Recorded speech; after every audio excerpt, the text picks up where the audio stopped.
Yes, beta. So yesterday we have started chapter number 4, financial transactions and accounting system.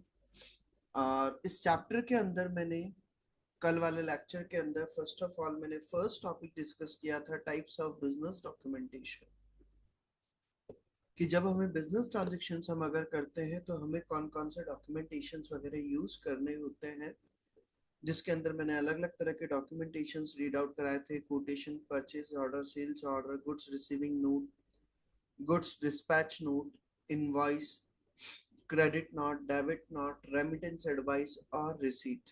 उन्हीं का ये detail वापस से बता रखा था।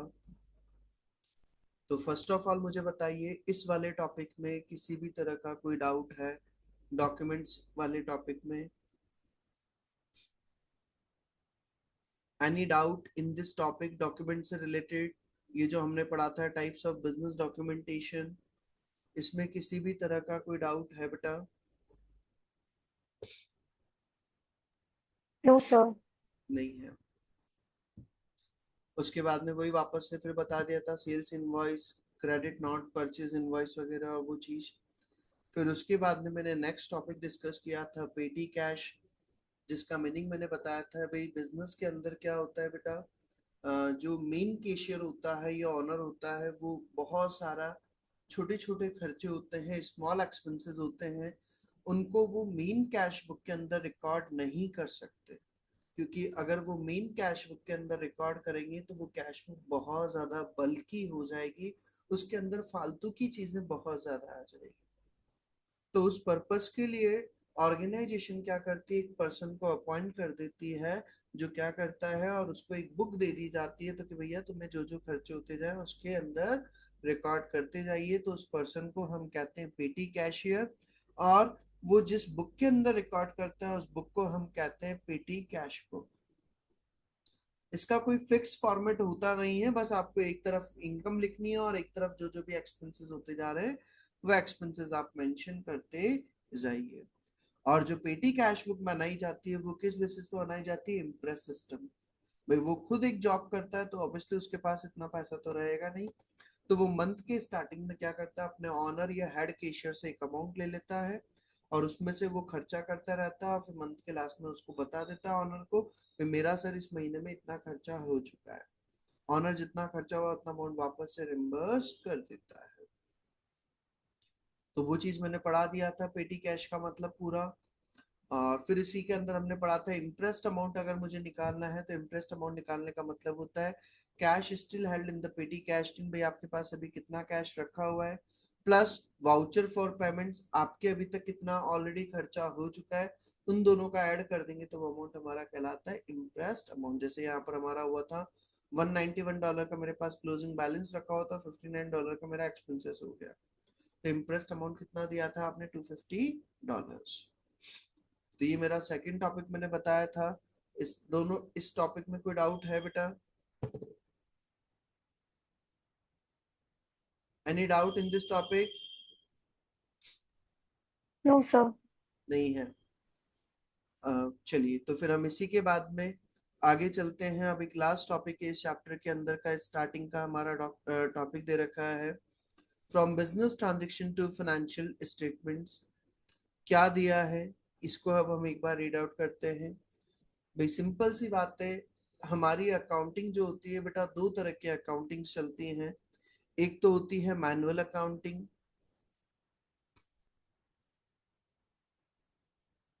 मैनुअल अकाउंटिंग जिसके अंदर हम क्या करते हैं, जर्नल बनाते हैं, या हम पढ़ा हुआ है हमने वो स्पेशल पर्पस बुक्स,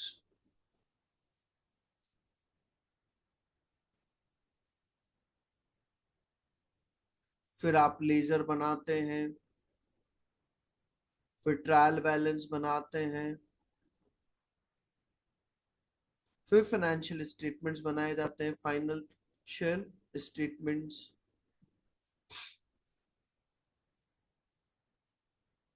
ये सिस्टम फॉलो किया जाता है। बट क्या आज की रियल लाइफ में जो बड़ी कॉर्पोरेट्स हैं क्या वो इस तरह की चीजें करेगी क्या बेटा? आज के टाइम पर रियल लाइफ में सारा काम होता है कंप्यूटराइज्ड अकाउंटिंग। कंप्यूटर्स पर ओनली आपको जनरल एंट्री करना होता है, only general entry you have to made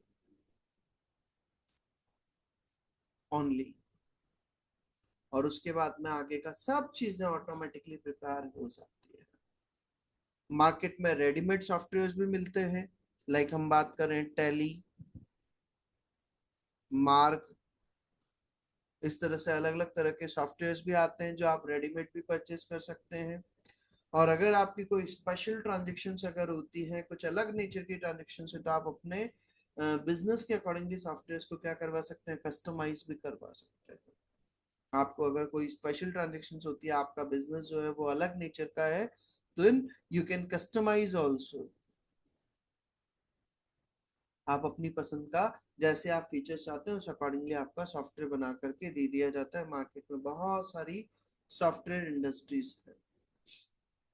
तो ये हमारा जो अब टॉपिक दिया है इसी चीज से रिलेटेड दिया है। तो हम इसके अंदर आते हैं, कंप्यूटराइज्ड अकाउंटिंग सिस्टम। क्या दिया है बेटा, कंप्यूटराइज्ड अकाउंटिंग सिस्टम। इसके अंदर हम देखें, ट्रेडिशनली ऑल अकाउंटिंग सिस्टम्स वर मैनुअली। पहले जो ट्रेडिशनल सिस्टम चलते थे सब चीजें मैनुअली होती थी, हर चीज को कॉपी के अंदर लिखा जाता था। बट आज के टाइम पर सर रियल लाइफ में ये चीजें पॉसिबल नहीं है, क्योंकि हर बिजनेस के अंदर बेटा ट्रांजेक्शन होती है, बहुत ज्यादा होती है। आज अगर एक छोटी सी दुकान वाला भी दिन भर में 10-20 मोबाइल खरीदता बेचता है। अब 10-20 मोबाइल भी अगर वो खरीद रहा बेच रहा है तो साल की उसके 1000-2000 ट्रांजेक्शन हो जाती है। अब 2000 ट्रांजेक्शन को जनरल एंट्री बनाएगा, फिर लेजर पोस्टिंग करेगा, तो बड़ा लंबा प्रोसेस, कंप्यूटर्स पे सारा काम होता है। तो traditionally all accounting systems were manual as we move through the workbook.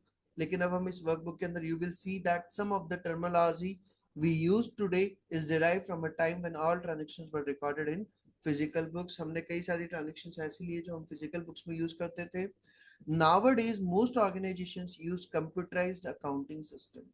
लेकिन आज के सिनेरियो में, आज प्रेजेंट टाइम पर ज्यादातर ऑर्गेनाइजेशंस क्या करती हैं, कंप्यूटराइज्ड अकाउंटिंग सिस्टम फॉलो करती है। And therefore this workbook is written on the assumption that all entities in the question use a computerized accounting system। और ये जो हमारी पूरी बुक डिजाइन की गई है, लेटेस्ट जो हम ये एडिशन पढ़ रहे हैं, इसके अंदर उन्होंने ये अजम्पशन लिया था कि ऑर्गेनाइजेशन क्या करती है, कंप्यूटराइज सिस्टम फॉलो करती है। जबकि आप लोगों ने अगर कॉमर्स बैकग्राउंड से हैं, आप लोगों ने क्लास 11th पढ़ा है, क्लास 11th के अंदर आपने पढ़ा है जनरल एंट्री करो, लेजर पोस्टिंग करो, ट्रायल बैलेंस बनाओ और ये सब कुछ। यहाँ पर हम बात कर रहे हैं कंप्यूटर सिस्टम, तो ये जनरल एंट्री वगैरह और ये चीजों पर फोकस नहीं करना है, हमें डायरेक्टली मेन चीजों पर फोकस करना है। फिर आगे दिया है हमारा accounting software. Accounting software, computerized accounting system generally use an accounting software package which enables businesses to record and process business transactions electronically। Computerize accounting system के अंदर क्या होता है, हमारे जो अकाउंटिंग के सॉफ्टवेयर पैकेज वगैरह बने हुए हैं जिसके थ्रू आप क्या कर सकते हैं, बिजनेस ट्रांजेक्शन वगैरह को रिकॉर्ड करते हैं और प्रोसेस किया जाता है ट्रांजेक्शन को electronically. Accounting software package can be of the shelf package. Word याद रखना बेटा, ऑफ द शेल्फ पैकेज क्या मतलब है सर इसका। अकाउंटिंग सॉफ्टवेयर पैकेज जो है ऑफ द शेल्फ पैकेज भी होते हैं, which are bought and used by many organization. मतलब ऑफ द शेल्फ का मतलब होता है रेडीमेड सॉफ्टवेयर्स।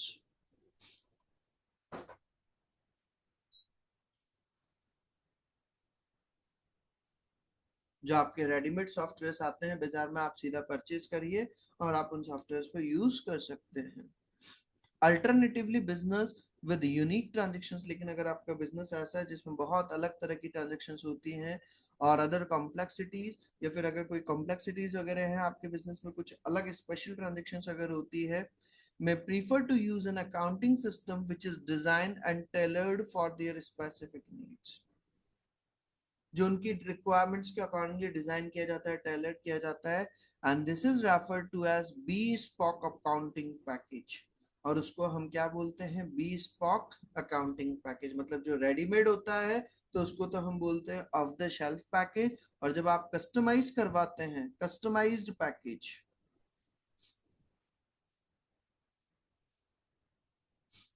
उसको हम कहते हैं बी स्पॉक पैकेज। ये पॉइंट समझ में आ गया बेटा। इस पर क्वेश्चन पुट अप हो जाता है, बी स्पॉक पैकेज और of the shelf package. Is it clear? तो देखिए हम यस इस, sir.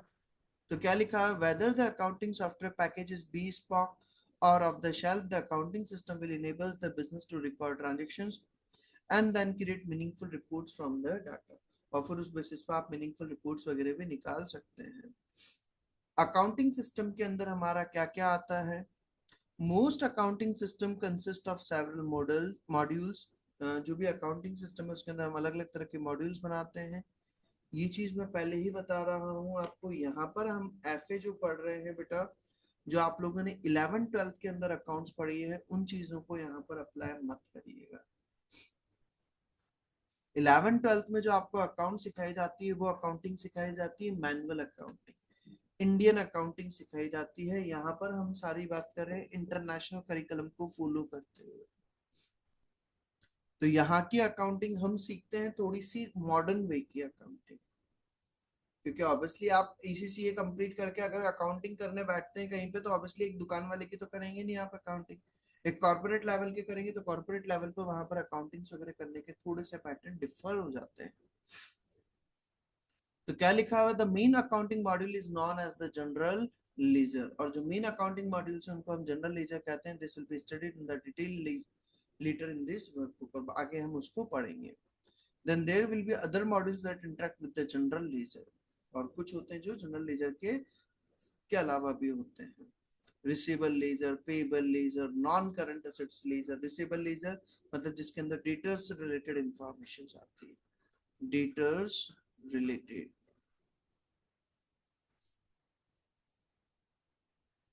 Payable ledger creditors related.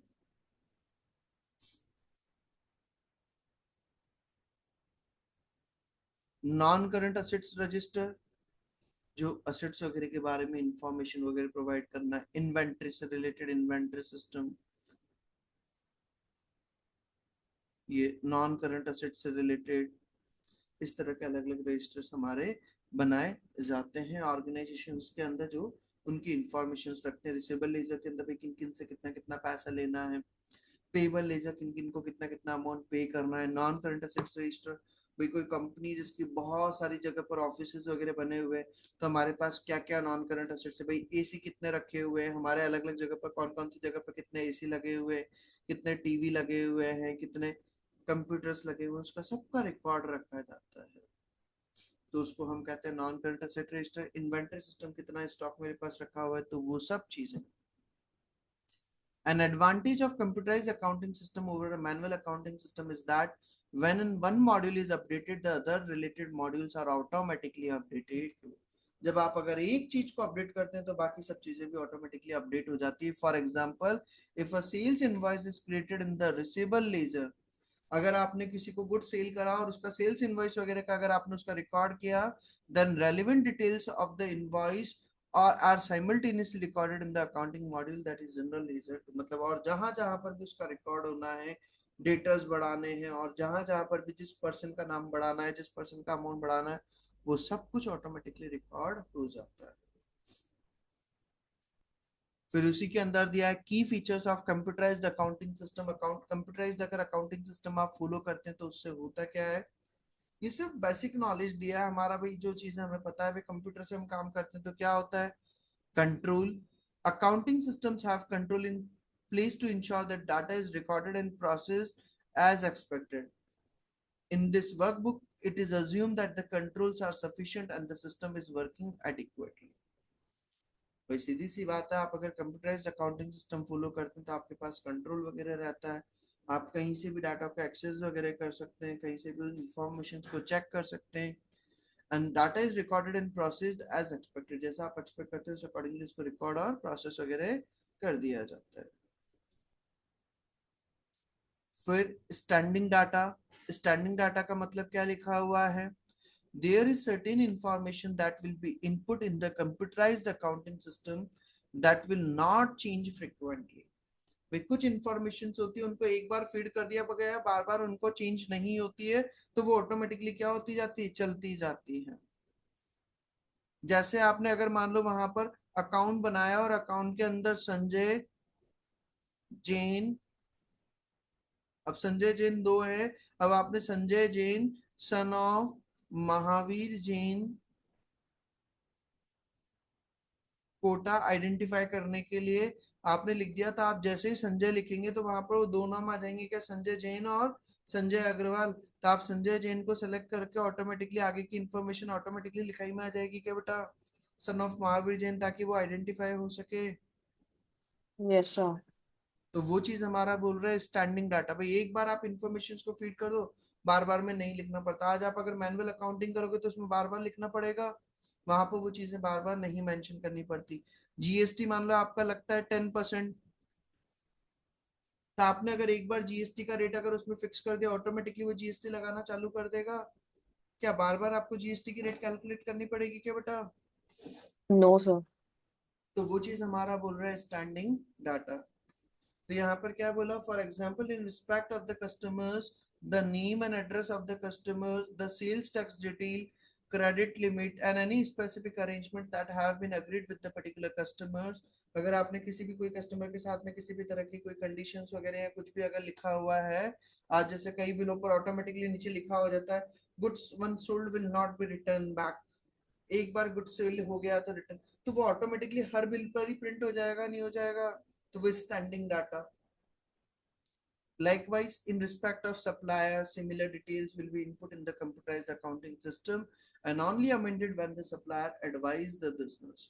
जब अगर सप्लायर वगैरह को अगर लगता है या कुछ चेंजेस वगैरह करना है तो वो किया जाता है, अदरवाइज वही इंफॉर्मेशन कंटिन्यू चलती। They are trading that their information has change. In this workbook, it is assumed that all standing data has been input correctly prior to the transactions taking place. हम ये assumption लेते हैं तो कि जो भी standing data है वो ऑलरेडी वहां पर मेंशन किया हुआ है, ताकि हम ट्रांजेक्शन को सीधा रिकॉर्ड करना स्टार्ट करें। फिर दिया है इसी के फीचर्स में अकाउंटिंग कोड्स। हम हर खर्चे का क्या कर देते हैं, कोड जनरेट कर दिया जाता है। जैसे बेटा कई इंडस्ट्रीज है जहां पर बहुत सारे तरह के एक्सपेंसेस होते हैं। फॉर एग्जांपल अगर मैं बात करूं एल एन टी, सुना हुआ हो अगर आपने। एल एन टी एक क्या है बेटा, इंडिया की बहुत अच्छी कंस्ट्रक्शन कंपनी है,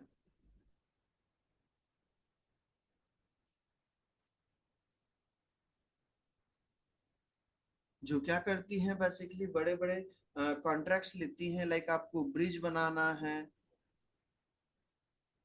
फ्लाई रोड वगैरह बनाने हैं, फ्लाईओवर्स बनाने हैं, इस तरह के काम लेती हैं। और इनका एक जगह पर प्रोजेक्ट नहीं चलता है, इंडिया में 50-50 जगह पर प्रोजेक्ट चलते हैं। तो अब जब प्रोजेक्ट चलता है तो वहां पर मल्टीपल एक्सपेंसेस इंकर्ड होते हैं बेटा। एक प्रोजेक्ट के अंदर ही बहुत सारे तरह के एक्सपेंसेस इंकर्ड होते हैं। अब अगर आप मैनुअल अकाउंटिंग करेंगे तो बड़ा दिक्कत हो जाएगी, नहीं हो जाएगी? किस जगह पर कितना खर्चा हुआ, किस जगह पर कितना, तो वो लोग क्या करते हैं, code given for each expenses,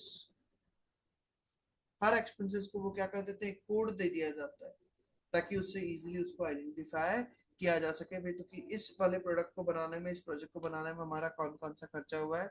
तो हर एक्सपेंसेस का एक कोड नंबर जनरेट कर दिया जाता है।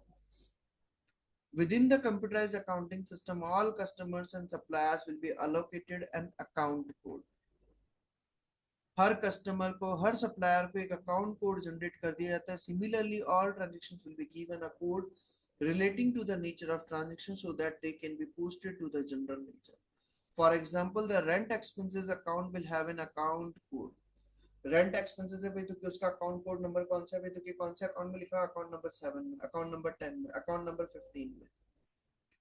जब आप अगर डेली की अकाउंटिंग करेंगे तो वहां पर जैसे अपन ने 11th क्लास में पढ़ा हुआ होगा, जनरल एंट्री के अंदर आता था एलएफ नंबर और उसके अंदर आता था जेएफ नंबर, तो वहां पर हर पॉइंट पर एक कोड नंबर आ जाता है, वैसे यहाँ पर भी हो जाता है। तो the rent expenses account will have an account code as well as the electricity expenses account. This will be explain in the detail later in the workbook, और ये सब चीजें डिटेल में हम आगे भी पढ़ेंगे। तो इन शॉर्ट अगर मैं कहूँ तो कंप्यूटराइज्ड अकाउंटिंग सिस्टम के थ्रू हमें चीजें मेंशन करना थोड़ा इजी टास्क हो जाता है, क्योंकि वहां पर आपको स्टार्टिंग की एंट्रीज वगैरह फिल करनी होती है, बाकी के आगे की चीजें वो ऑटोमेटिकली प्रिपेयर हो जाती है। तो वही चीज बताया यहाँ पर हमारा, as long as the transaction details and the account codes are entered correctly, each transaction only needs to be put input once in the computerized accounting system। एक बार आपको information feed करनी होती है, बाकी बार बार नहीं लिखना होता। the details will then automatically be posted to all relevant accounts, और बाद में वो सारी चीजें ऑटोमेटिकली पोस्ट हो जाती हैं। This is more efficient than a manual accounting system where each transaction has to be posted separately to all applicable accounts। और मैनुअल अकाउंटिंग के अंदर क्या होता है, हमें हर अकाउंट्स की अलग अलग करके उसको बार बार पोस्टिंग करना होता है। यहाँ पर ऐसा सिस्टम नहीं है। समझ में आ गया बेटा यहाँ तक का पॉइंट? यहाँ तक का पॉइंट क्लियर है? Yes sir. फिर इसी के बाद में दिया है हमारा assessing computerised accounting system. Assessing computerised accounting system क्या होता है? एक तो आपका मान लो कंप्यूटर वगैरह लगा हुआ है, ऑफिस में लगा हुआ है। अब ऑफिस में लगा हुआ है, ऑफिस में ही आपके मान लो ऑफिस का जो कंप्यूटर है उसमें सॉफ्टवेयर इंस्टॉल है।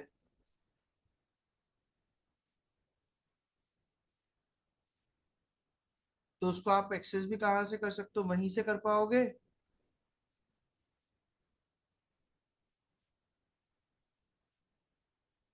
अगर वो लोकल नेटवर्क के थ्रू अगर कनेक्टेड है,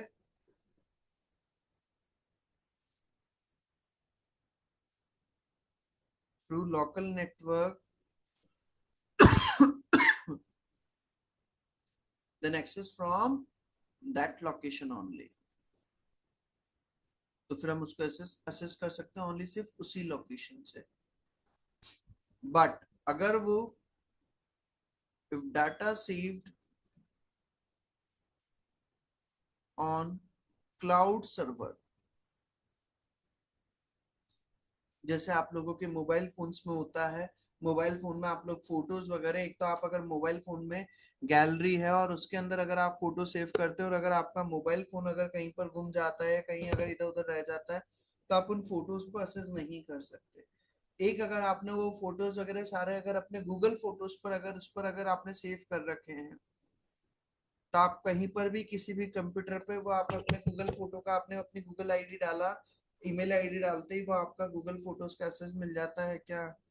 आप किसी भी मोबाइल पर, किसी भी लैपटॉप पर, किसी भी कंप्यूटर पर, anywhere in the all over world आप असेस कर सकते हैं, क्योंकि वो डाटा सारा किस पर सेव हो जाता है, क्लाउड सर्वर पर सेव हो जाता है क्या बेटा? ये पॉइंट समझ में आ गया है क्या?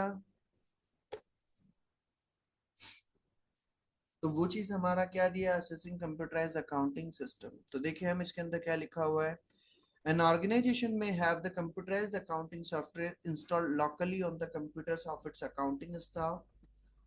ऑर्गेनाइजेशन में क्या हो सकता है, ये तो कंप्यूटराइज अकाउंटिंग सॉफ्टवेयर वगैरह जो है उन्होंने वहां पर उनके कंप्यूटर्स वगैरह पर इंस्टॉल कर रखे हैं, अकाउंटिंग स्टाफ के जो कंप्यूटर्स हैं। In this situation, it is likely that accounting staff will access the software modules through the organization local file sharing drives। तो वो जो लोकल फाइल्स है, वहां का जो लोकल नेटवर्क है, उसी के थ्रू आप फाइल्स वगैरह को एक्सेस कर सकते हो। अल्टरनेटिवली द अकाउंटिंग सॉफ्टवेयर में बी क्लाउड बेस्ड, और या फिर दूसरा ऑप्शन होता है तो क्या अकाउंटिंग सॉफ्टवेयर क्या है, क्लाउड बेस्ड है।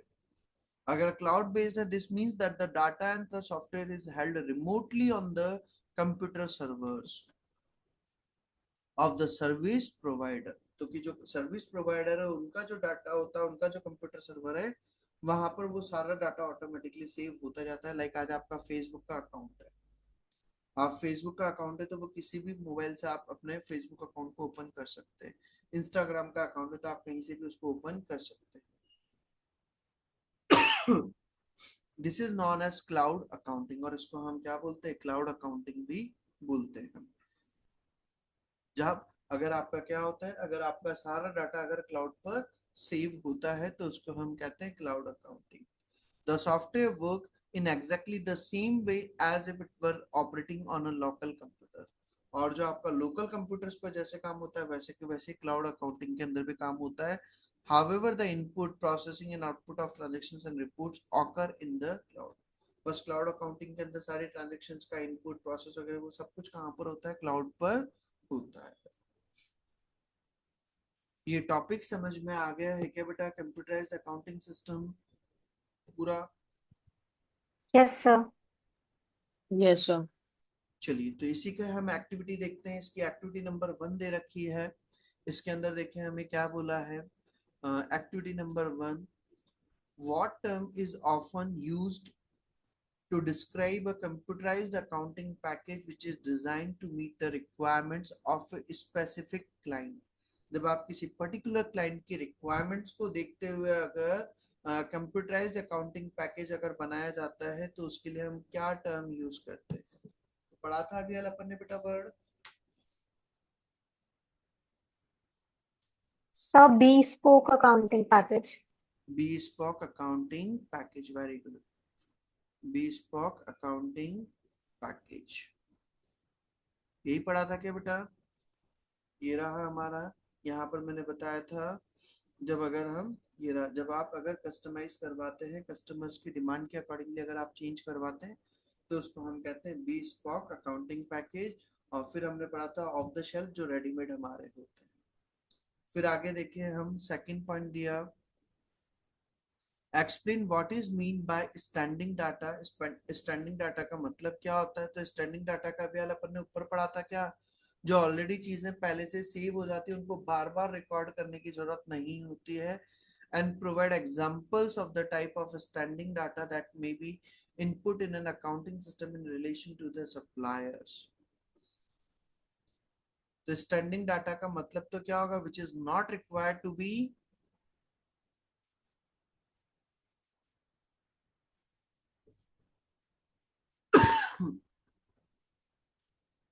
to be typed again and again, जिसको बार बार टाइप करने की रिक्वायरमेंट नहीं होती है। And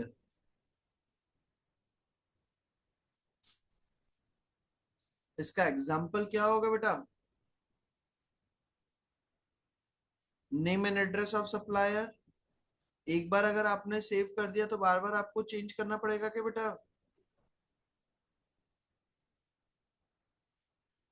name and address of the supplier, तो ये भी हमारा क्या होगा, स्टैंडिंग डाटा का एग्जाम्पल।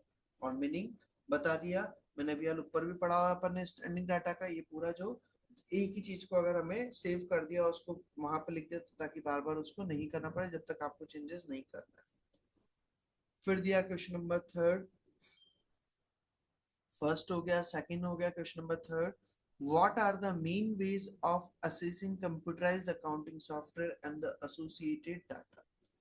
तो क्या हमें अगर कंप्यूटराइज अकाउंटिंग सॉफ्टवेयर से रिलेटेड डाटा को और सॉफ्टवेयर को अगर असेस करना है तो उसके कौन कौन से तरीके होते हैं? तो दो तरीके पढ़े थे क्या बेटा हमने, एक तो थ्रू, कौन सा था एक तो हमारा, लोकल फाइल शेयरिंग डिवाइसेस, ये तो लोकल फाइल शेयरिंग डिवाइस बोल दें या फिर हम उसको लोकल नेटवर्क बोल दें।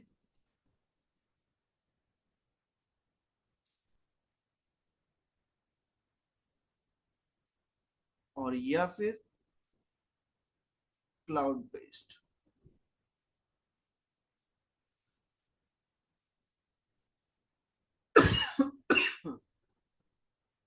इन दोनों में से हम किसी भी तरह से हम डाटा को क्या कर सकते हैं, एसेस कर सकते हैं। ये मेरा एक्टिविटी नंबर 1 कंप्लीट हो गया है। और इसके अलावा ये स्टार्टिंग का दे रखा है, इसको पढ़ के बता देता हूँ। ये इंट्रोडक्टरी पार्ट दे रखा है। चैप्टर वैसे हमारा कंप्लीट हो गया है, चैप्टर नंबर 4। ये एक बार मैं रीडिंग करवा देता हूँ। A business will enter into a number and variety of transaction during accounting period. Business के अंदर अलग अलग तरह की ट्रांजेक्शन होती हैं। All of these transactions must first be recorded in the business accounting system and then later summarized in the business financial system।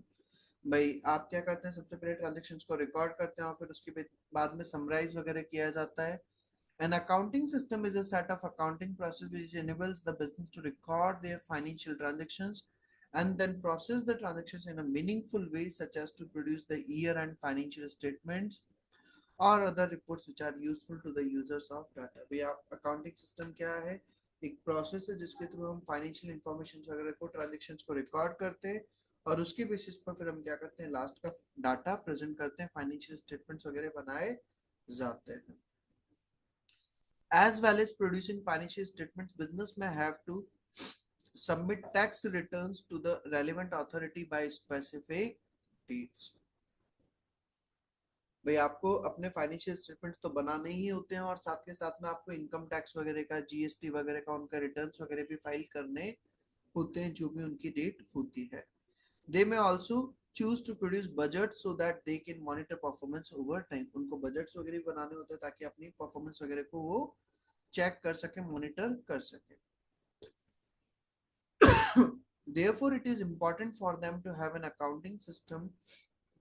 तो इसलिए वहां पर अकाउंटिंग सिस्टम की जरूरत होती है which provides useful, timely and accurate accounting information so that they can comply with the organization policy and deadlines, ताकि जो भी ऑर्गेनाइजेशंस की पॉलिसीज हैं, डेडलाइंस हैं, उनको पूरा किया जा सके. इसलिए अकाउंटिंग सिस्टम जरूरी होता है.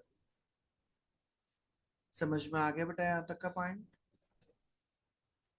Yes, sir. और इसमें अब हम एक बार देख लेते हैं इसमें और कुछ बाकी रह गया है क्या. ये चैप्टर पूरा थ्योरी चैप्टर था.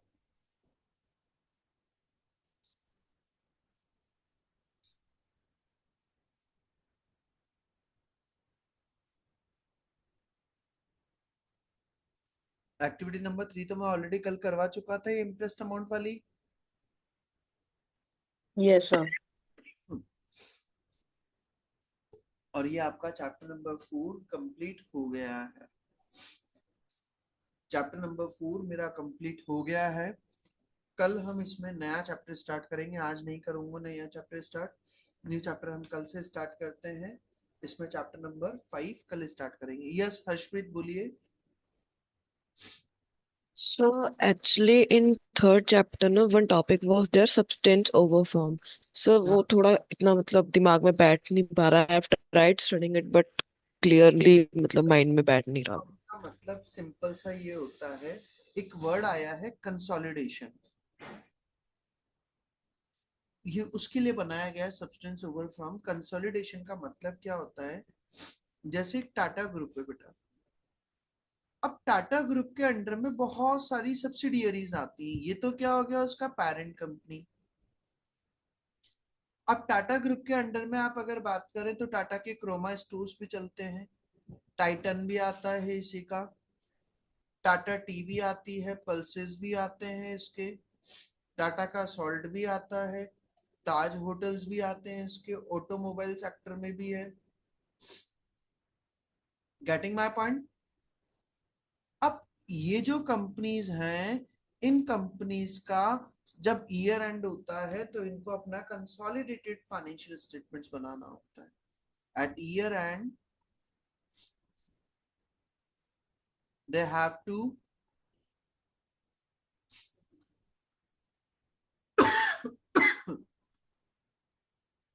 prepare consolidated financial statements. अब कंसोलिडेटेड फाइनेंशियल स्टेटमेंट्स का मतलब क्या होता है, सर आप सबकी सेल वगैरह को, इनको सबको क्या कर दो, क्लब करके एक साथ इंक्लूड कर करके शो करते जाओ. भाई ओवरऑल मिला करके कितनी सेल हो गई. जैसे मान लो सपोज क्रोमा स्टोर की सेल हुई 1 लाख, इसकी सेल हुई 2 लाख, इसकी सेल हुई 3 लाख, इस तरह से सबकी. तो भाई सबकी सेल को ऐड करके और फिर दिखा दो टोटल कितनी सेल हुई. सबके एक्सपेंसेस को ऐड करके दिखा दो कितना एक्सपेंसेस हुआ. पहली चीज, लीगल फॉर्म तो ये बोलता है भी तो क्या आप सबका टोटल कर करके क्या कर दो, दिखा दो.